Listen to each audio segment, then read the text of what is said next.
Thank you for joining me today. Thank you for joining me today on the Sovereign Confessions, where we interview stylists and other industry professionals. Before we get started, I've got to do a little bit of administrative work.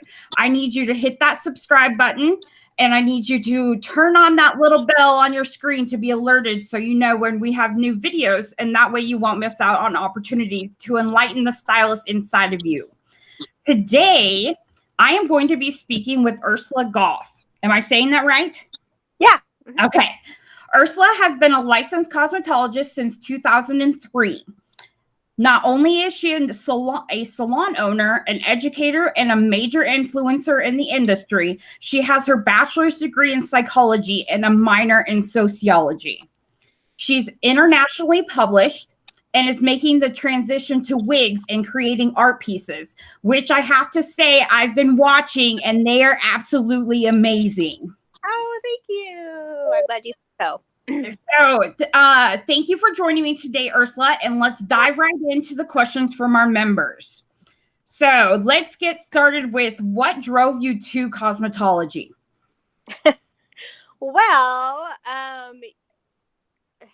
really just sort of chance more than anything. I originally had always planned on doing something art related. So originally I went to college for fashion design, but kind of had a weird panic moment and dropped out after only 2 quarters.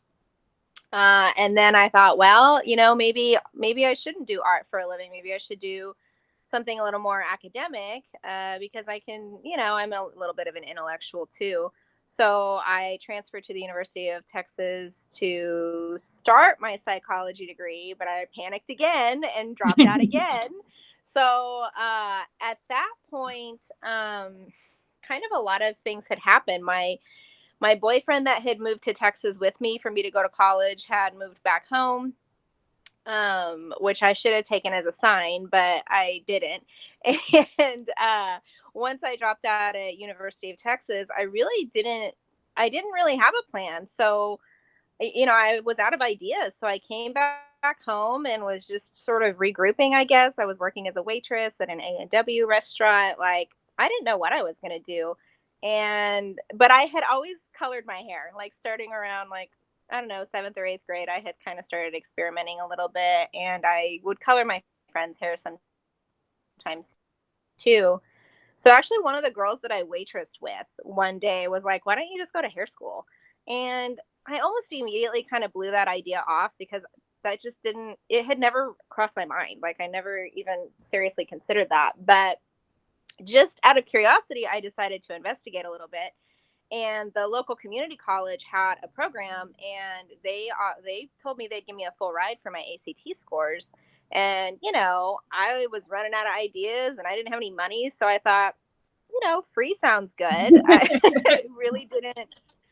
It was very, very much on a whim. And so I think I registered about 2 weeks before the semester started, and then just kind of went from there. And even the first few months I was in hair school, I was like, I don't know if this is the right idea, but my pride would not allow me to drop out a third time. Like I just was like, 2 times is acceptable, but 3 times is too many. So it really was just a lot of sort of random things coming together to make that happen. And even while I was doing it, I wasn't sure if I was really going to do it. It sort of surprised me that I ended up having a successful career at it.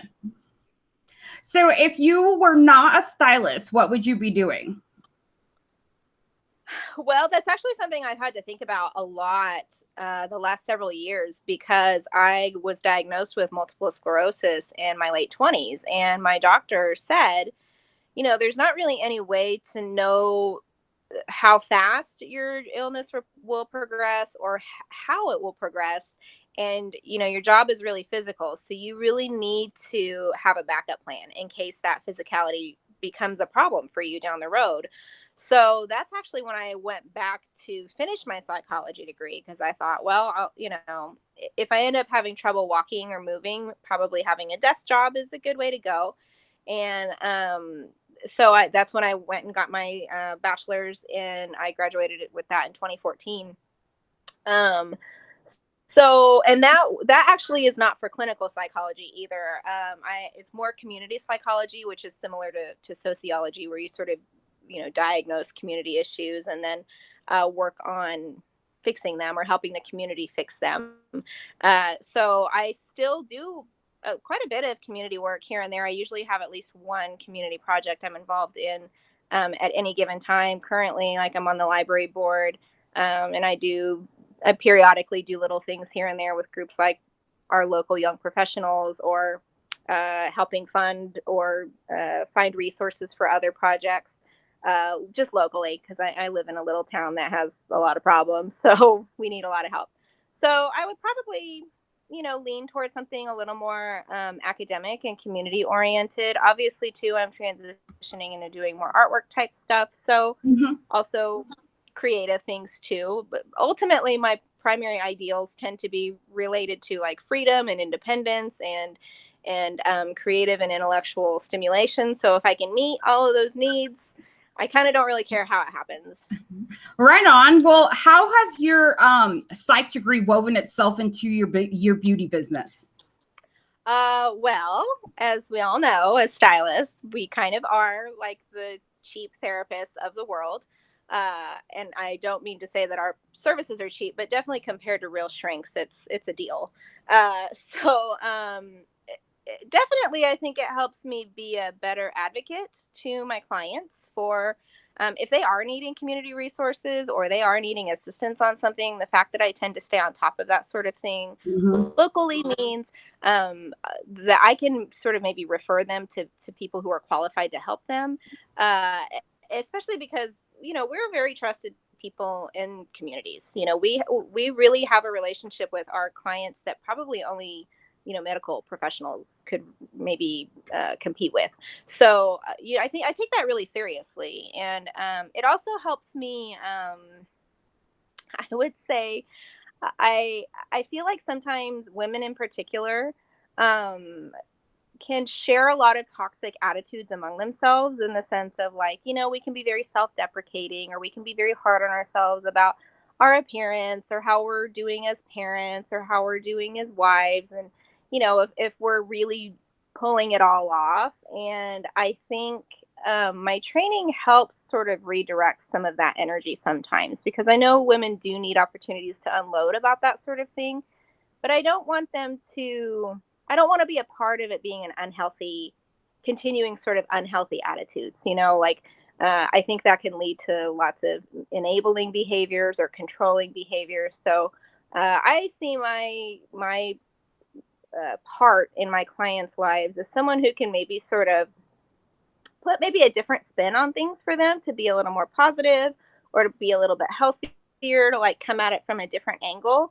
I might be one of the only people in their lives that they're even sharing their problems with, that, let alone that has maybe a little bit of actual useful feedback on it, versus just turning it into this, hate cycle of, this spiral of shame and frustration and anger. I don't necessarily like to accommodate that. I really like, if somebody is telling me about issues that they're having, maybe, in their marriage, I might say, well, do you really, let's look at it this way. How would you expect your friends to treat you? Is it okay for your husband to treat you that way just because he's your husband? Like, help them, kind of come at it from a healthier angle. So, not that I have all the answers by any means, but in a place that does have limited resources, like where I live, and maybe it is too expensive for them to get like real therapy. I might be one small voice of reason or sanity,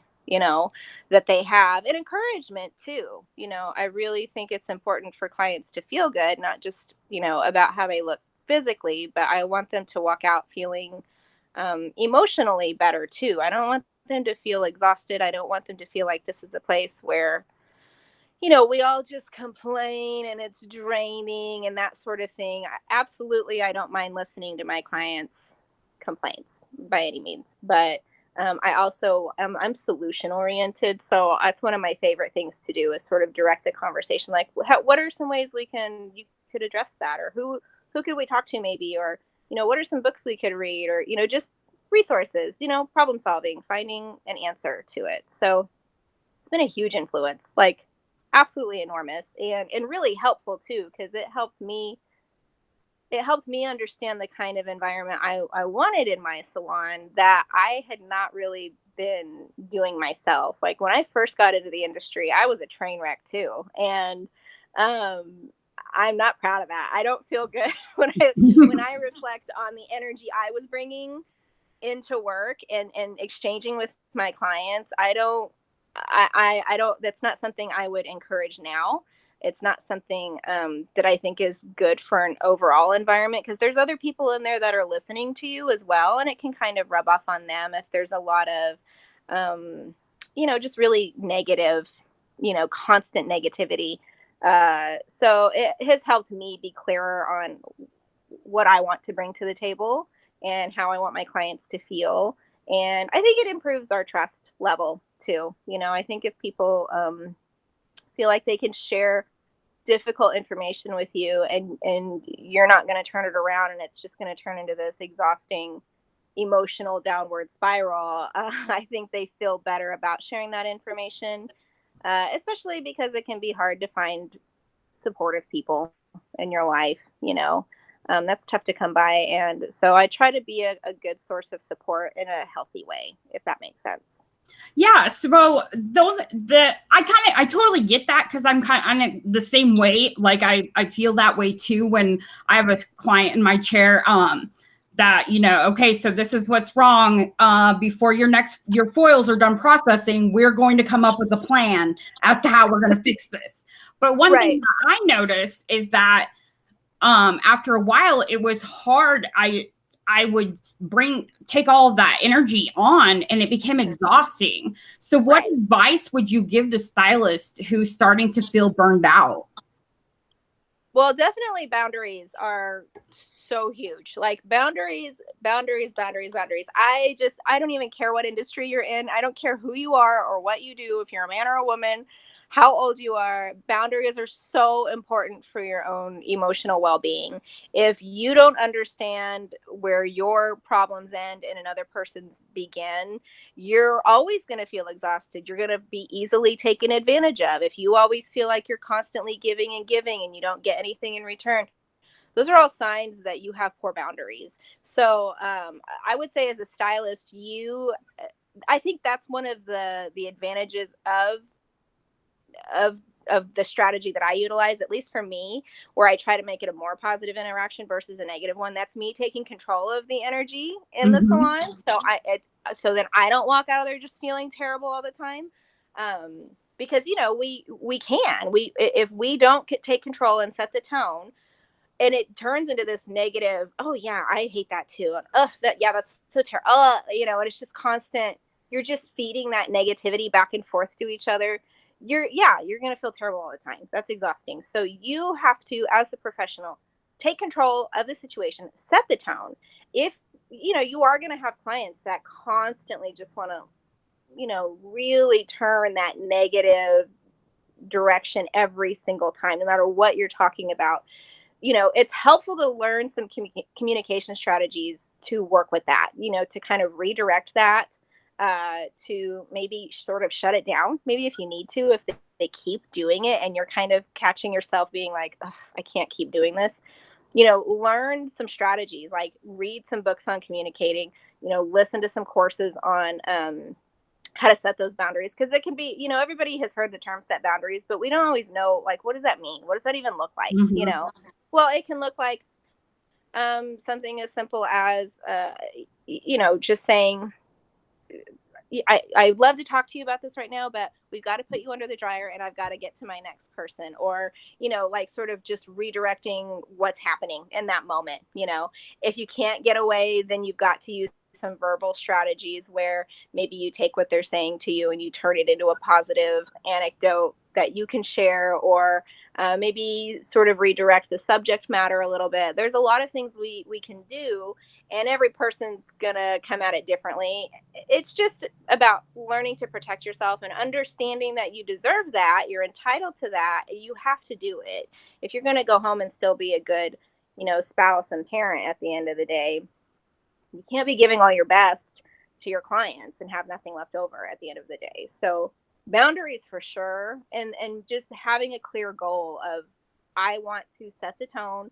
This is what I want the tone to be. When I think about places that I patronize as a client or a customer, it's helpful to look at it from that side of it. Like if I go see a doctor, how many doctors have we heard have terrible bedside manner? Okay, those are good examples of people who are controlling the tone in a really negative way. You walk out of there feeling bad.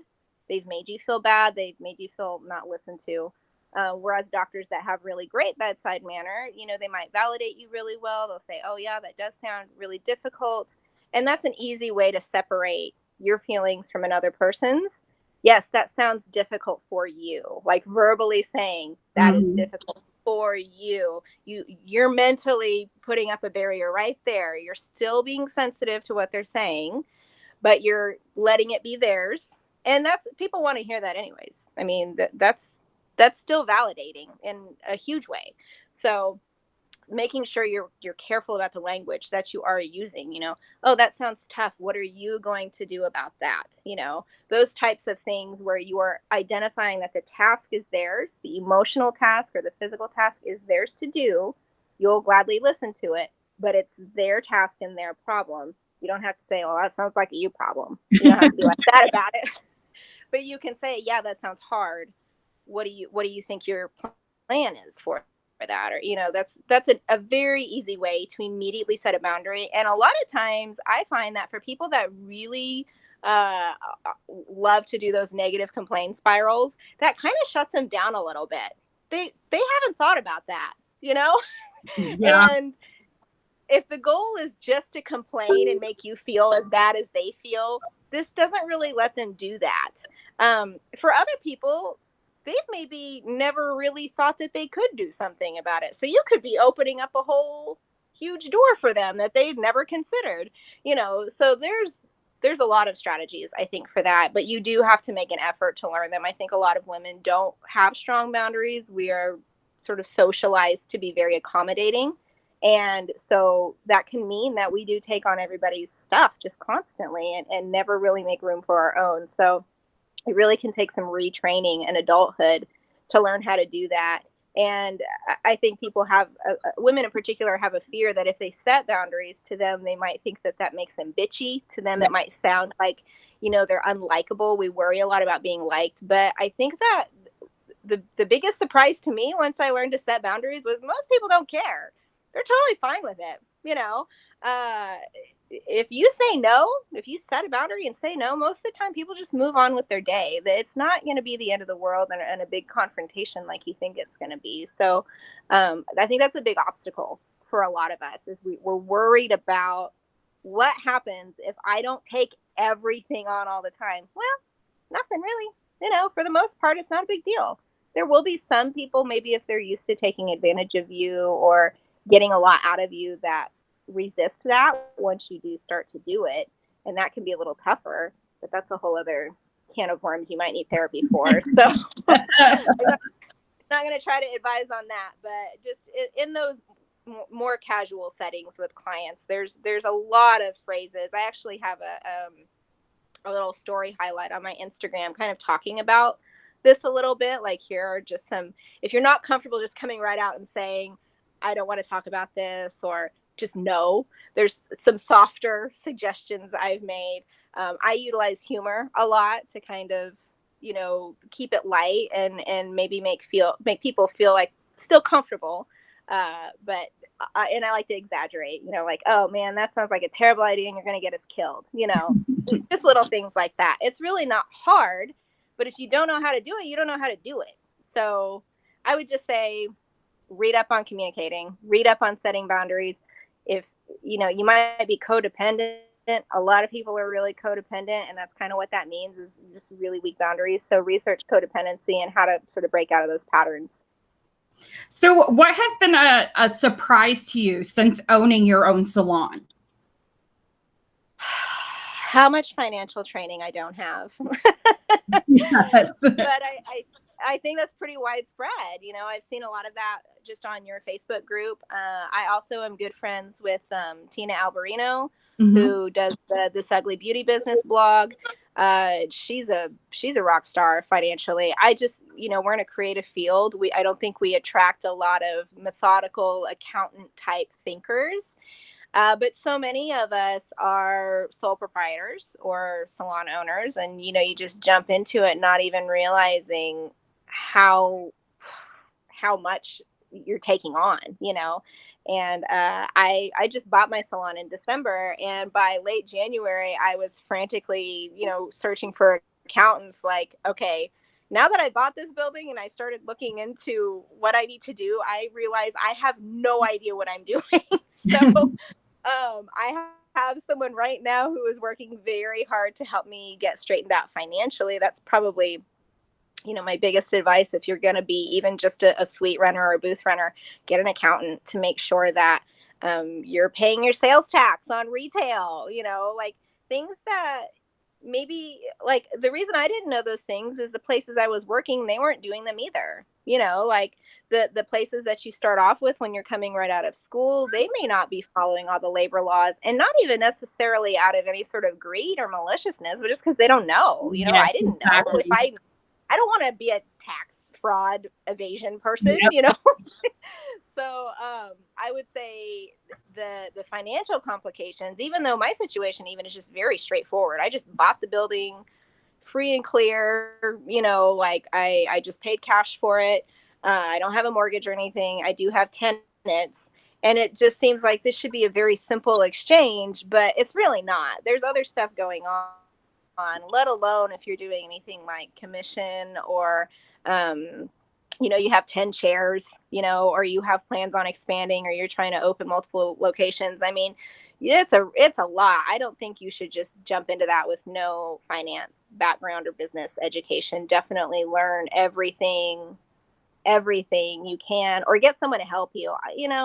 I'm not super interested in finance. And so even if I try to learn about it, I feel like it just kind of goes in one ear and out the other. So, delegate, be okay with delegating. I think that's always an important part of being a business owner, is recognizing, this isn't a strength of mine. So I'm going to make sure that someone who it is their strength is getting it taken care of for me. Because if I leave it up to myself, realistically, I'll either not get it done or I won't do it right. So I've told my accountant before that if she wants me to understand numbers, she's going to have to use different colored pens. I need color. She wants to keep my attention. She's got to use different colored pens for me to understand these numbers. Absolutely. Visual aids. For sure. 100% very helpful. I'm totally on board with that. So that being said about owning your salon and surprises, if you could go back in time, what would you want to tell yourself?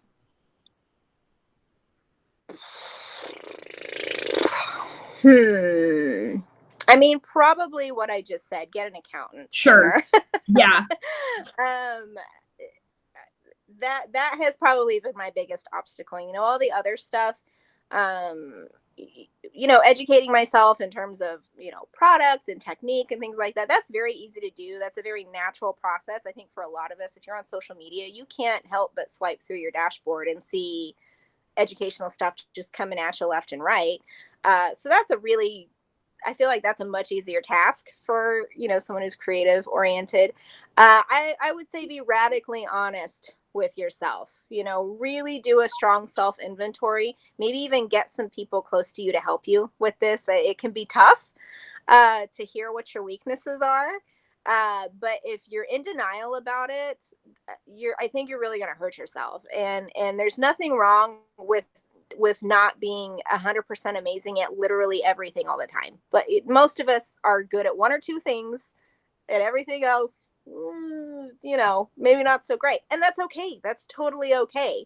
So I think by being honest with yourself about, where you might have struggles up front, get ahead of that, get people on board to help you, have a good team or a good support network. These don't necessarily have to be people that, that are on the payroll per se. Like your spouse can be really helpful. And I know in me and my husband's case, he's much more sort of finance oriented than I am. And I'm really bad about asking for help. So I've had to learn to kind of not do that. You know, he's willing and happy to help me or make suggestions. He's not going to barge in and take over because he knows me well enough that I would not appreciate that. But I also, like I said, I'm not going to ask for help. So I've had to learn to be realistic about that. If I really have a question about something that he probably knows about, it's okay for me to ask him. He doesn't mind helping, you know. Not every marriage dynamic will necessarily be that way. But if you are lucky enough to be married to someone who's sort of complementary to you, use it to its full advantage. Because I do kind of feel like if you're a business owner, you're married to your business at least as much as you're married to your spouse. So, you know, if you're all being realistic about the situation, it is kind of a team effort. So yeah, I would just say, you know, be real about what you're great at and go hard on that stuff. And then the other stuff, get help with it. It's okay to need help. And that's totally fine. That, you know, we don't go to the well and get our own water anymore. We let the city do it. You know, like there's plenty of things that are okay to delegate. But I think, again, as women, we feel like we have to be able to do all of the things. And that's a huge contributor to burnout. So you don't have to do all the things. It's okay. Just let it go. Relax. That's great. Yeah, that's great. That's great advice. I like your analogy with going to the well to get water. There's taxpayer money going into that. Yeah. And nobody asks questions about it. Nobody feels bad that they don't get their own water. Right. No one's beating themselves up over that. So it's okay.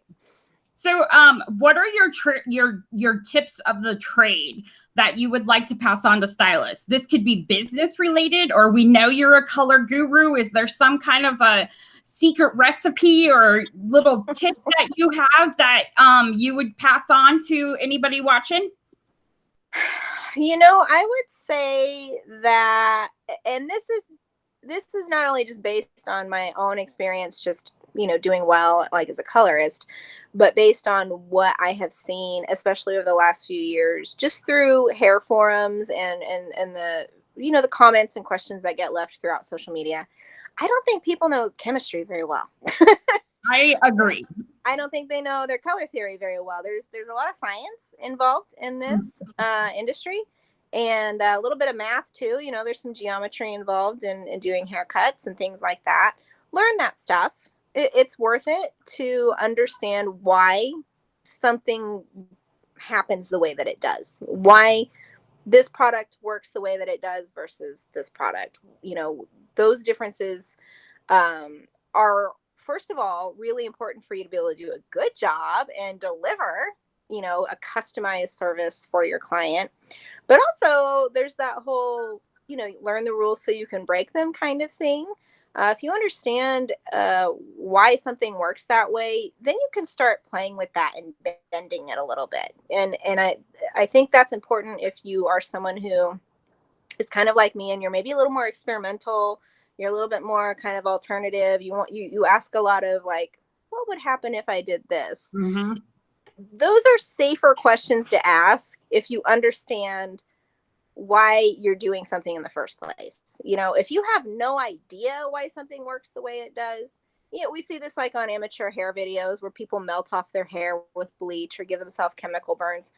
They're just going balls to the wall about it, but they don't know why or how or what's happening. They don't know how to protect themselves. If you understand the why and how of something, then you can bend that and start doing new things with it. So for me, that has been a huge part of my success, is trying new things, just asking, what would happen if we did this? This is usually something people don't do. I even remember being in hair school, and, you know, hair color swatch books always have the little intensifier colors at the bottom that are like red and yellow and orange and blue or purple. And I had not really ever gone to salons before I went to hair school, but the couple times I did, I do remember pointing at those intensifiers and going, I want these colors. Yeah.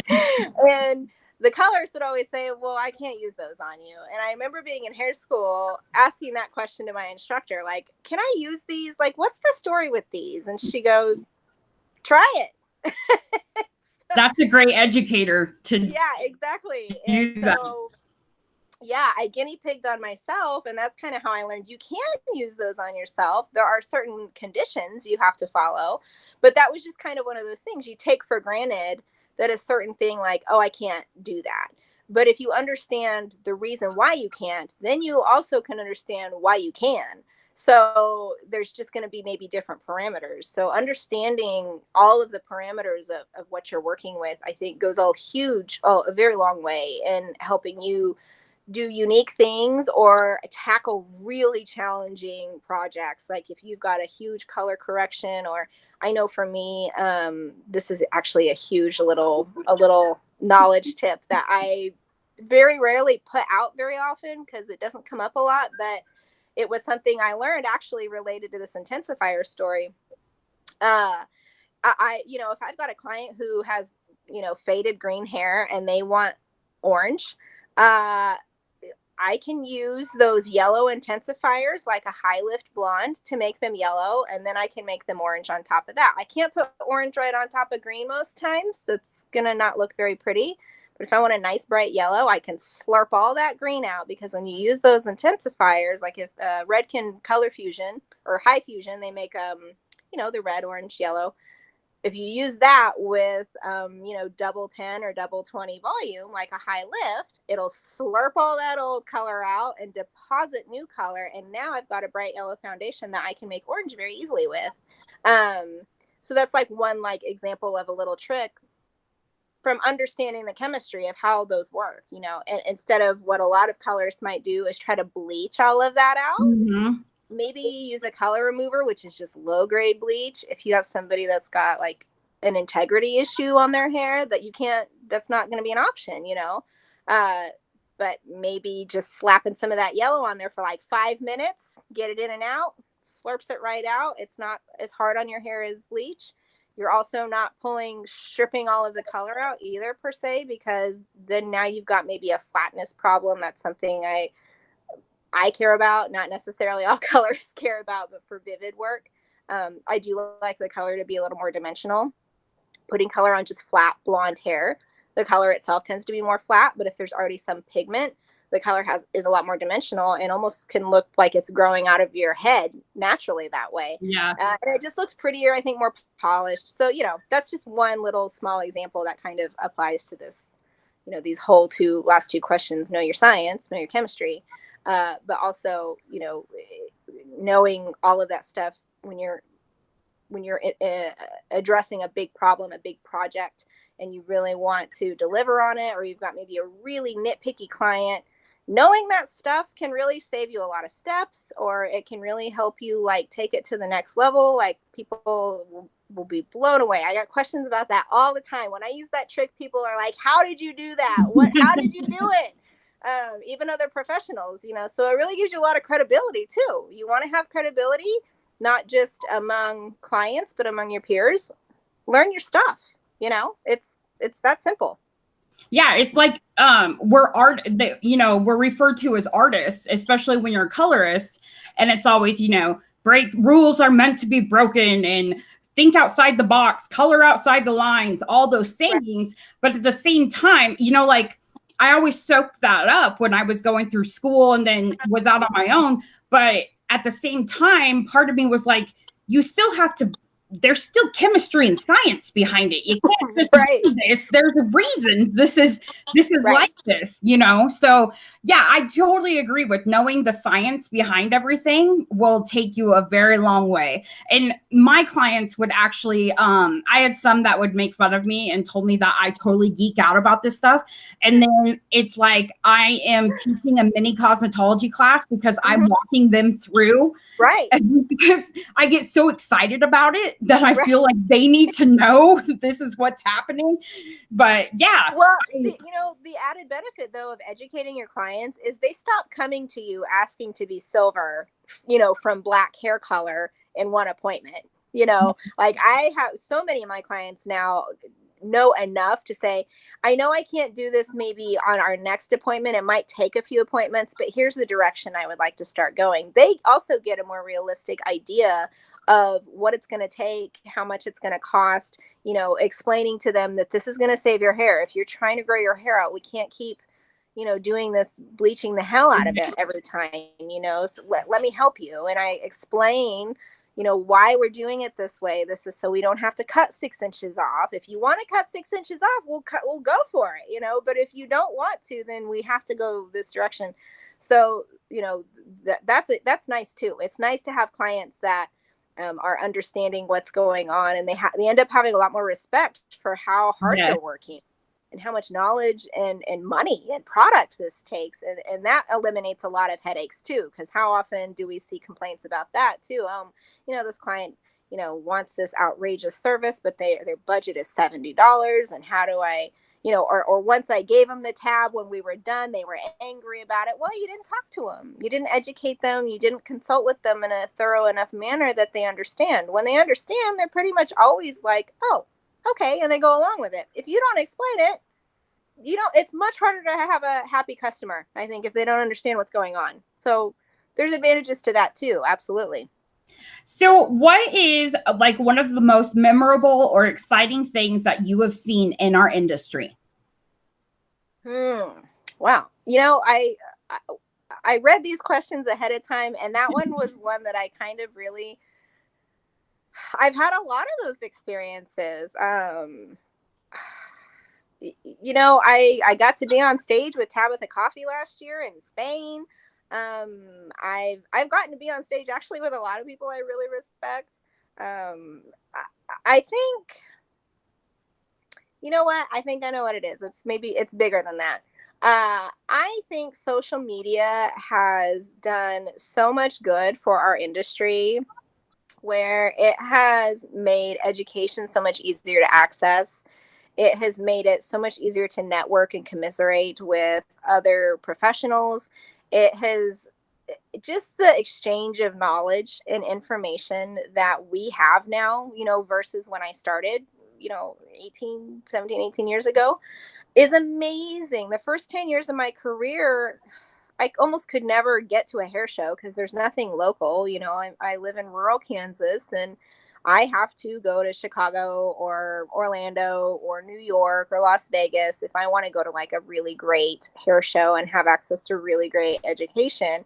And in the early parts of my career, I couldn't afford that. And I don't know if I had an appreciation for it either.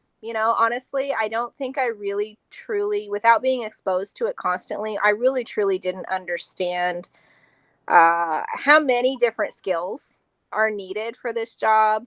I know what my skill set is, but it's pretty narrow. There's so much other stuff out there that I think, since I wasn't really doing it, I didn't appreciate it. And so, just seeing the ways that it has allowed so many of us to, for free, in a lot of ways, for free, get better, get smarter, build a business, build our professional skills, whether that's, doing our more technical stuff like cuts and color, or finance, like what you're offering, or, professionalism, like what Tabitha Coffee offers. She talks a lot about how to deal with your clients and how to set a tone in your salon and understand people better, communicate better, which actually she's also pursuing a psychology degree right now. So all right. We're twinsies, not really, but I tell myself. So yeah, I think social media has really helped to elevate our industry. I also think too, because clients, regular people, have access to social media, they have access to see the work that we're doing.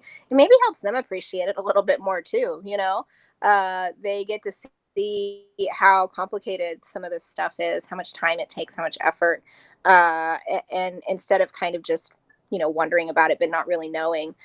So I think it's really elevated our industry from both sides, internally and externally. I think we maybe get a little bit more respect as professionals, because that's more the amount of work that we do and the amount of knowledge we need is more visible. And then also that knowledge has become a lot more shareable amongst ourselves. So it's really easy to better yourself. It's really easy to improve on literally anything you want to, without really having to fly to another state, pay for a hotel, spend thousands of dollars on classes, which isn't to say people don't still do that. But, if you're a baby hairdresser and you're, making $200 a week, that's tough to pull off. So it's nice to have those opportunities. I think it's just provided a lot more opportunities. Well, and it shows the trends to other people too. Like, you're from rural Kansas. I'm your neighbor up here in rural Nebraska. And the whole like vivid hair colors and the vibrant hair colors, that was my thing. I was the same way that you were when I would be shown a swatch book and I would see those bright colors. I'd be like, I want that one, and, but without social media, how are these small town girls or, boys or whoever going to see these vivid colored trends? Because they say we're at least 10 years, if not 15 years behind the code.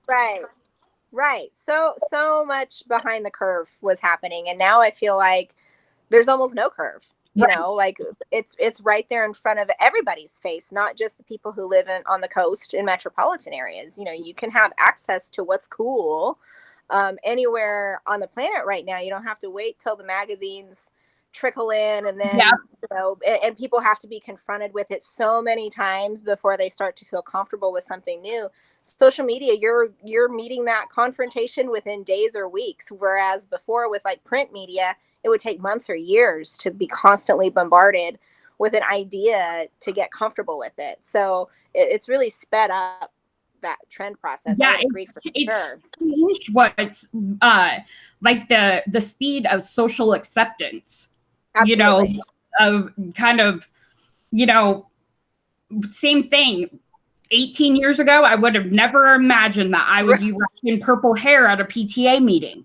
But, now I'm not the only one who is. Yeah. So, And two, I think that that's a question I actually get a lot from people is, how do I transition into more unusual clientele? Where do I find those people? I can't do it. I live in a small town in the middle of nowhere. And I will say, well, actually, I already had that clientele going before social media really was a thing. It had taken like 7 or 8 years of sustained effort. But I could pull it off. Social media absolutely made it to where now I get people from literally all over the country and sometimes other parts of the world traveling to me to be clients. And so, you have a free little billboard in your hand on your phone every day. And you didn't used to. You used to had to buy an actual billboard or actually hand out business cards and actually put yourself in front of people constantly to remind them, oh, hey, I'm here. I do that. I do that. By the way, I do that. That's a thing I do. You now social media is your tool for that. And it really doesn't take near as much effort. You don't have to be out there hoofing it, handing out, cards and weeding out terrible clients. I used to give my card to everybody. And so did I. When you're first starting out, that is a way to have regular income, but also, there's a lot more client headaches that way. So this actually eliminates so many of those steps, clients that are, your portfolio is right there. Clients that are looking for your work can see it right on their own phone. You don't have to be present. If they're not interested in your work, they can tell right away. It doesn't have to be this, oh, I thought she could do that kind of thing, but she can't.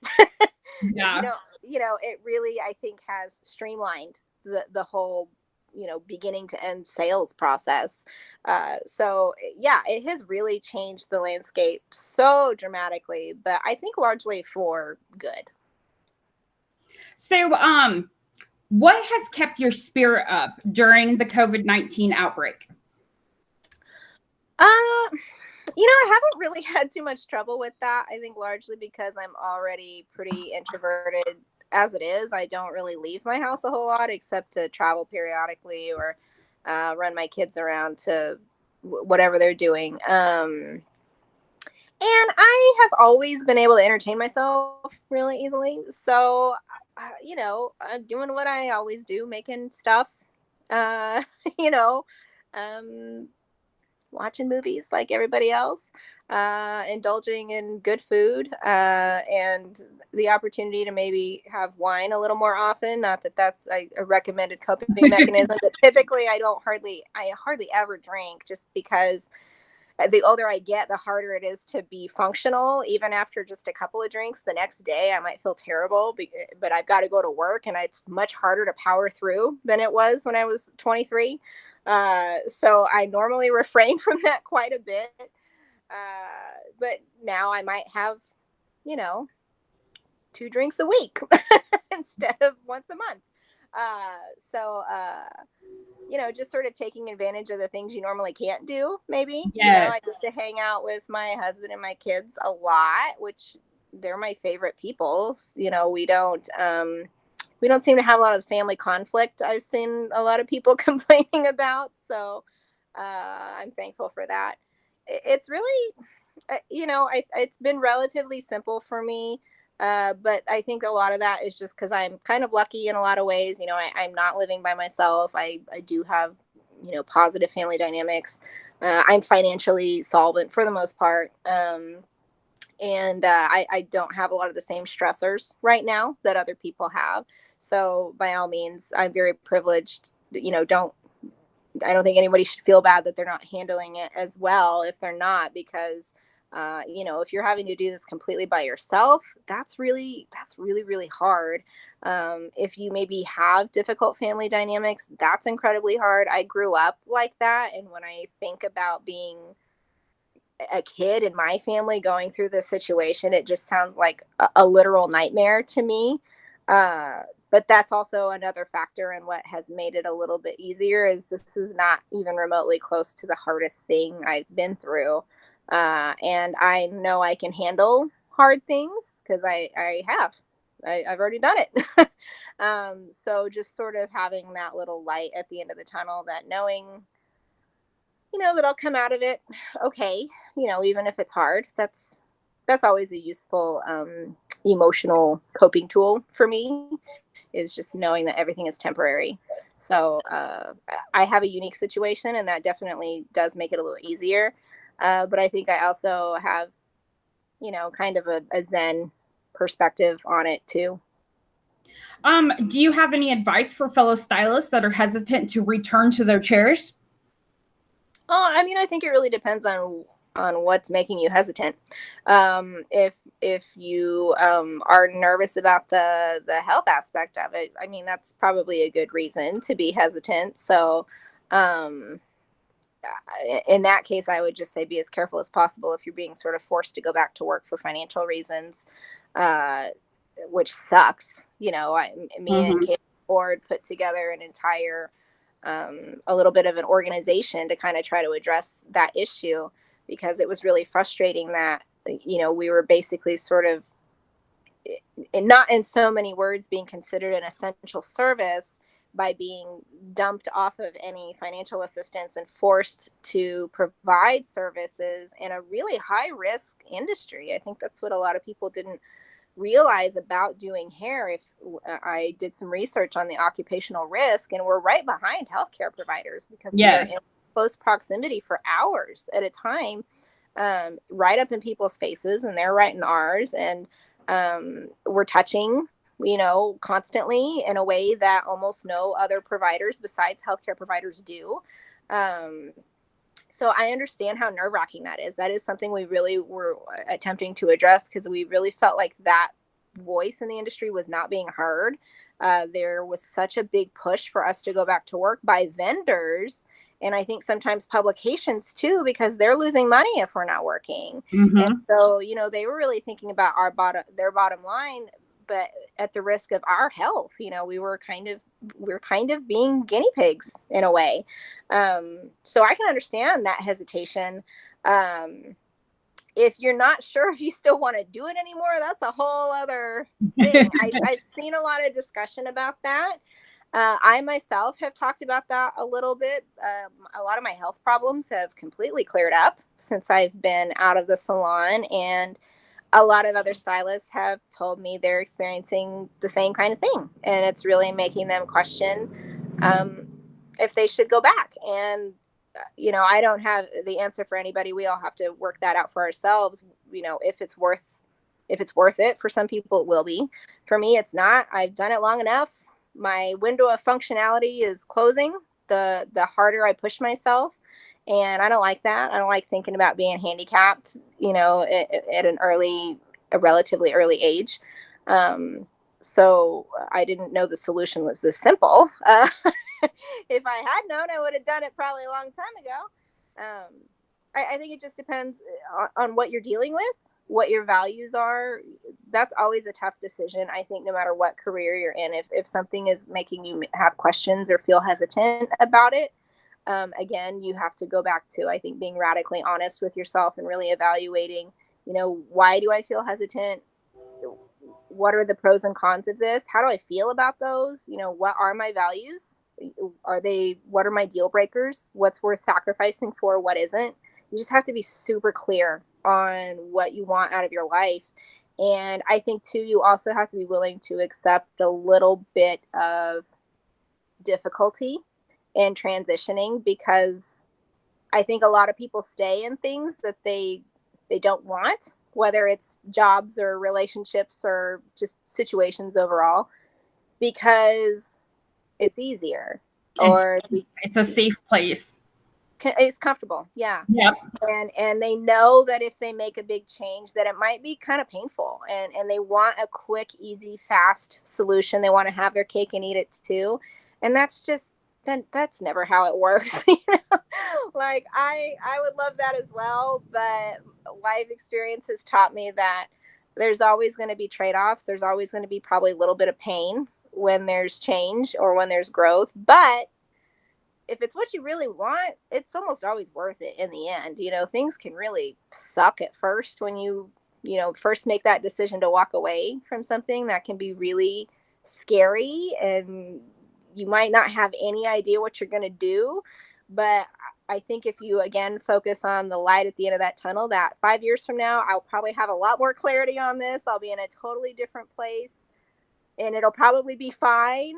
That's helpful. And also that nothing is in stone. You can change your mind anytime you want.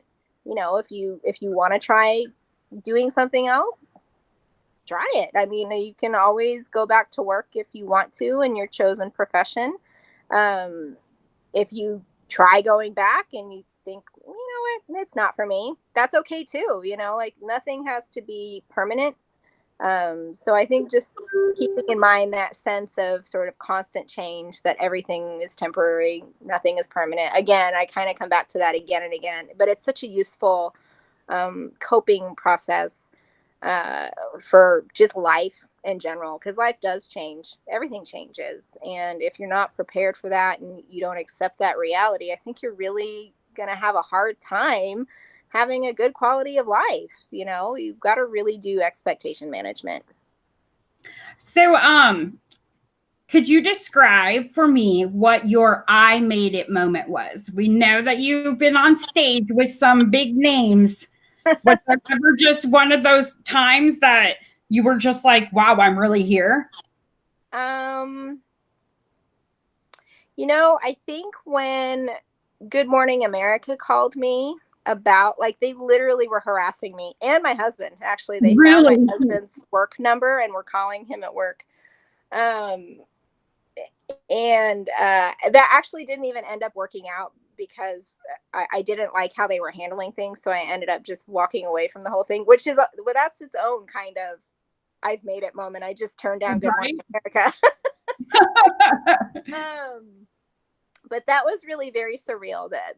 That was really one of the first times I went viral, and everything just happened so fast. Like, it happened so fast, you don't even really have time to process what's going on. You're completely overwhelmed with thousands of emails and comments and new followers, and just people coming at you from every angle, wanting interviews and photos and commentary on everything. And you kind of need a staff of people, really, if you're going to get through it without losing your mind.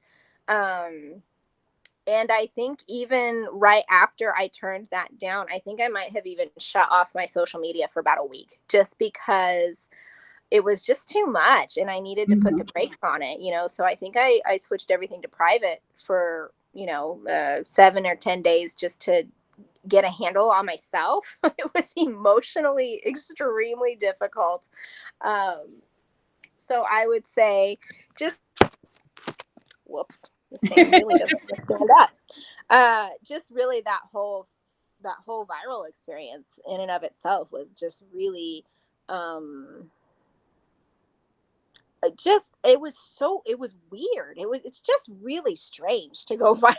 It's especially when you've kind of always been someone who, I feel like I work best when I'm invisible. If people aren't watching me or paying attention, it's great, but the minute someone's trying to make a fuss or, really focusing on what I'm up to, I don't, then I get weird. I don't like it. And so having that microscope turned on me really took some getting used to. Like at this point, I feel like I handle it a lot more gracefully, I guess. But 5 years ago, it was, I just, there's trade-offs. Let me just say, there's trade-offs to everything.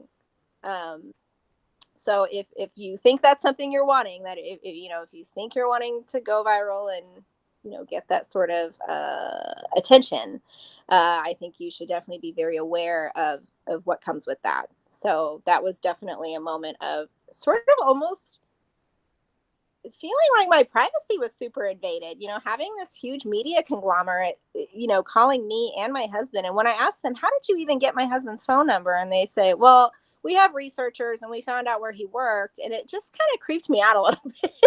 Oh my goodness. Yeah, it was very, very strange. And it really gave me a lot of sympathy for what real celebrities actually go through, because I didn't like it happening, that time. I can't imagine if that was a daily, hourly part of my life, I would lose it. I totally understand why Brittany shaved her head. I get it.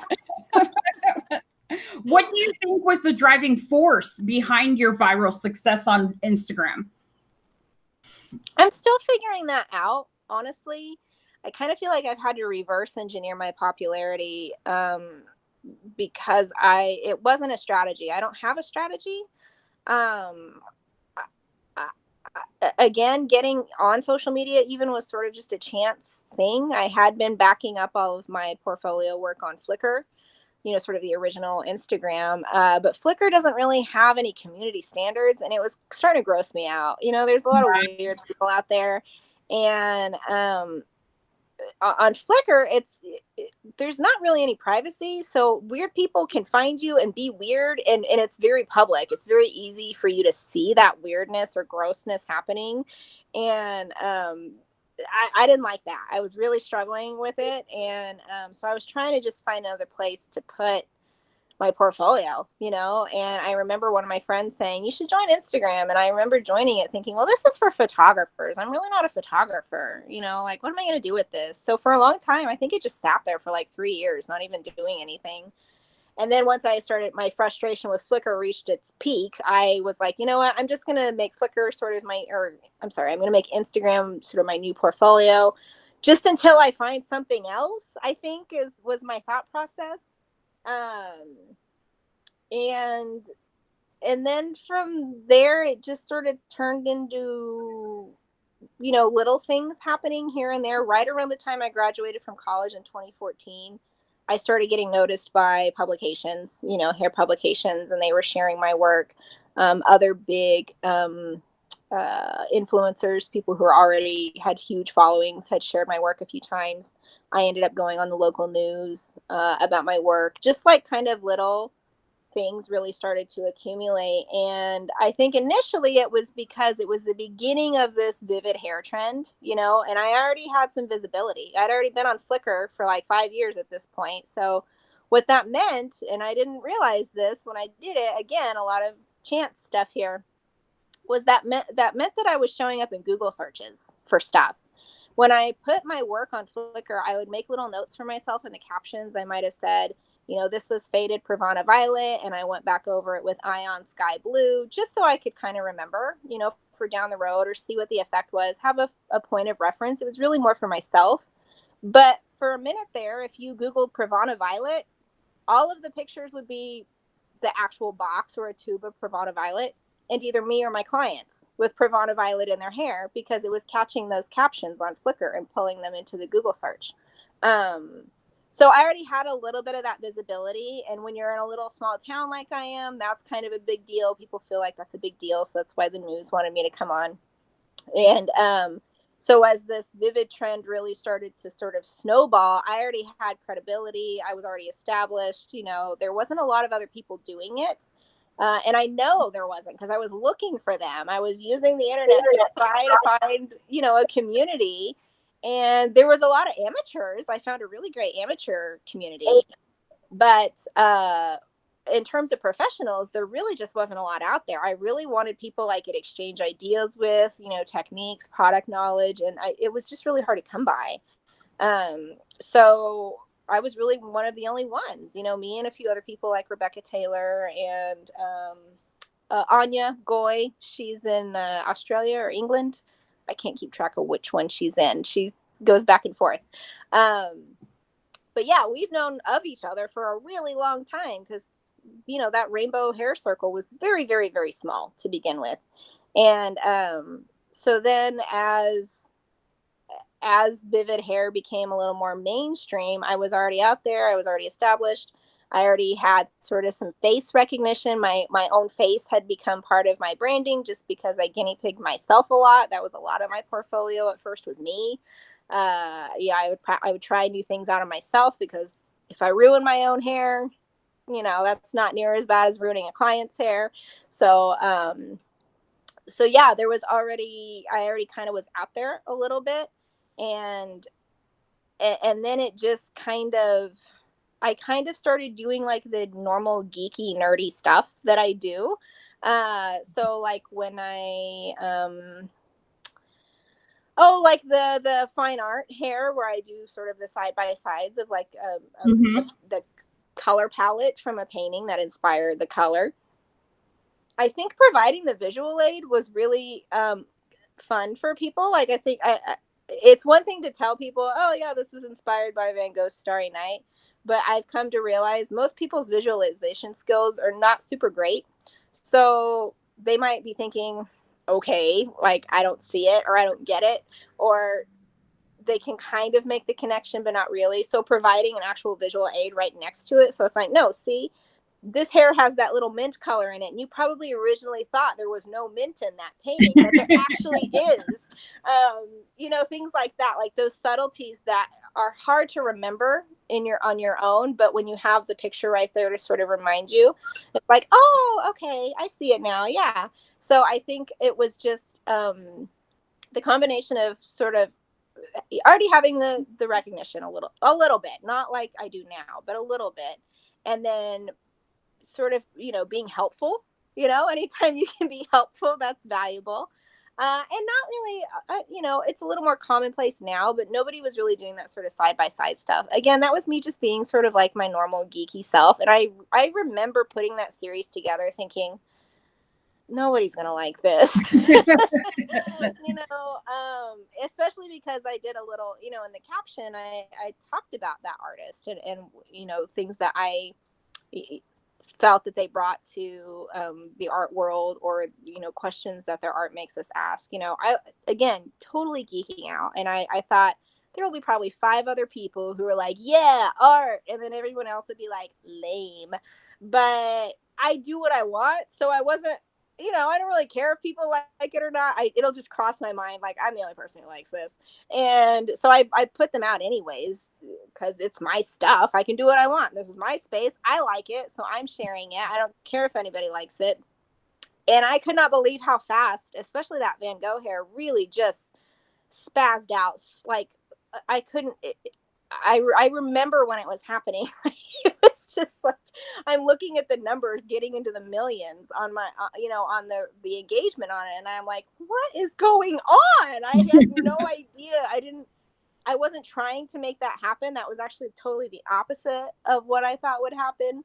I still don't totally know what people, I probably part of it is that particular painting is the most recognizable piece of Western art. So I think too, putting together 2 sort of disparate things, but one of them is very recognizable. I think that probably has something to do with it too. That's a popular piece of art. Again, I'm just spitballing here. I'm still not totally sure why people like anything that I do. I'm still surprised there's lots of times I put something out that I just think, oh, this isn't like my favorite thing, but I'm going to share it because I share everything. And it'll be crazy popular. And then something else that I love so much, I'm like, yes, this is amazing. I love it. And you put it out and like, nobody cares. Like nobody's interested. I totally understand that. Yeah. I think we've all, like, if you've done any Instagramming, like that's a pretty common thing. Like it's just so difficult to predict. And I'm not really ever trying to. I'll usually kind of have an idea in the back of my head, like, oh, I think this will go over well. I am never right. And I'm not trying to put together any sort of strategy. I just do what I want to do. I want my page to look how I like it. I never ask myself, ooh, what would my audience want? To be 100% honest, I don't really care what my audience wants. They'll find me. I'm not trying to appeal to every single person in the world. I'm just trying to create a community of like minds. So if I appeal to you, great, come on over. If I don't, whatever, it's no big deal, you know? And that might be pretty effective too, I guess, if we're talking about strategies, just being sort of authentic and kind of just doing what you want and not maybe trying so hard to curate. I don't know. Curating works well for some people, you know, so I can't totally bag on it as a strategy for reaching a large market. It's just not, I'm not organized enough for that. I don't care enough about that kind of thing to really spend a lot of time on it. I just, you know, I might be looking at my page and go, you know, I haven't shared anything green in a while and this really needs some green. And so I'm going to find a picture of green hair that I've done and that's going to make me feel better about how this looks. And that's the extent of curating that I do. So if you're looking for a strategy, I don't really have a strong one. I still don't think anybody really knows how going viral works very well. Right. I think it's very it's always changing. Yeah, it is always changing. And sometimes it's really surprising what goes viral. Like it's not always a good thing. You don't want to go viral for something really terrible or being, you know, awful to somebody, or you don't want to be that guy. So definitely make sure what you are putting out to the world is stuff you can stand by, because even when you do a good job, people are still going to critique the hell out of you. So try to do your very best, and at least you can stand by that and say, well, I did my best. Okay, so we're going to wrap it up with one last little quirky question. Sure. If you were stuck on a deserted island and you had all the food, water, and shelter you needed, what 3 personal items would you bring? I was thinking about this in the bathtub today. I think probably I would definitely need like a pencil and like endless notepads. Because I draw, but I also write too. So it would kind of meet some of those needs. And then the third thing I really struggled with, like, you know, coffee. I love coffee so much. It's one of the things that I look forward to every day and that helps me get out of bed. So if I had coffee and art, that's a really high quality of life for me, you know? So I think that's what I'd go with. I don't know. I'll probably wake up in the middle of the night tonight. Yes. I know what I want, but as of my bath time this morning, that's what I feel good about. Well, Ursula, thank you so much for joining us. For people who want to follow you, where can we find you at? Well, I have a business Facebook page. That's just my name, Ursula Goff. So you can follow that. I probably won't accept you if you try to send me a friend request on my personal page, because it is personal. That's another important aspect of you know, going viral is boundaries. On my Instagram, I actually have a couple right now, a couple of professional Instagrams. My hair Instagram is Goff, so it's UGGOFF. And my art Instagram that I'm trying to grow right now, it's much harder to do this time around than it was 5 years ago. That Instagram is _art, so pretty straightforward. And then, you know, you can find me here and there. I help run the Hands-On Professional Instagram, which is more of an advocacy type group for stylists. I'm in a lot of other groups here and there. So, if you're in the industry, you've probably seen me around somewhat. I can be long-winded on, when I'm helping someone answer something or whatever. If you see a really long response, it's probably me. So yeah, those are my main ones. And if you Google search me, I also have a website. It's kind of under construction right now since I'm switching into this art thing too. But there's, keep an eye on it. It'll have more stuff on it. Thank you so much, Ursula. And once again, don't forget to subscribe to the Sovereign Stylist and click that fancy little bell so that you can get notifications of when our different premieres, like the Advocacy Roundtable, where we talk about legislation and different laws that are on government floors. And then we have the Lance McBrayer Lab, which is always your inspirational type of motivation message. And then we have the lesson, which is with me, where we learn something fancy about business. So thank you for joining us. And don't forget to always be like a pineapple. Call, wear your crown, and be sweet on the inside. Thank you. Oh, that's cute.